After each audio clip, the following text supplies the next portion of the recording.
Intellectuel des premières heures de notre indépendance, Dr Kouadio avait fait l'essentiel de ses études en France.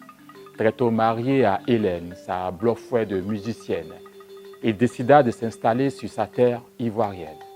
De leur union sont nées 2 filles, Gabrielle l'aînée, rebelle, têtue, indocile, mais vous allez lire pourquoi, et sa sœur cadette, Nina, affable, affectueuse et très portée famille. Dr Kouadio, sociable et débonnaire, était reconnu pour sa générosité.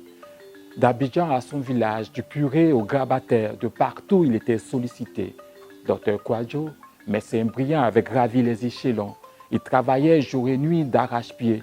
Il espérait atteindre le sommet. Mais comme une dévastatrice AVC, apparut la rébellion. De la haine des tranchées à la radicalisation des clivages.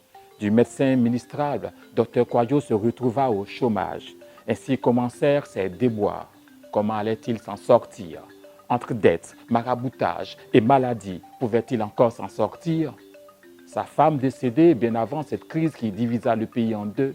Depuis longtemps, ses 2 filles installées en Occident, il n'y avait que le téléphone comme lien entre eux. Son père malade, Nina espérait encore le voir de son vivant. Mais à chaque fois, il la persuadait du risque qu'elle encourait à venir dans un pays en guerre. Il lui disait, « Tu sais, ne t'inquiète pas. Ici, il y a tes tantes. Elles prennent soin de moi. Et d'ailleurs, elles répondent à toutes mes attentes. Et puis, il y a la mort. Elle n'est pas que faucheuse de vie.